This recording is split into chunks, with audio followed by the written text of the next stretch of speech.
ما فيش جيت كيبنج هنا. هما دول الليب جلاسز اللي انا بستخدمهم دلوقتي، كل الالوان منهم. اللي انا كنت حاطاه كان Summer Fridays Pink Sugar. ما فيش دلوقتي اي حاجه على بقي ولا حتى ليب لاينر. بصوا ريحته تحفه.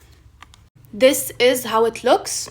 الفانيلا بتاعهم clear. دول على نودي براون وعلى نودي purplish سنه تنت خفيف. هوريكم two of my favorites تانيين.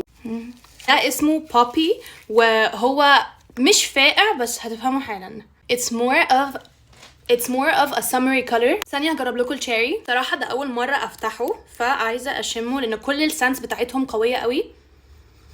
smells like cherries بالظبط. استنوا هطلعه. اوكي. أنا عمري في حياتي ما شفت a tinted lip gloss بالطريقة دي. It's more of a hot pink color.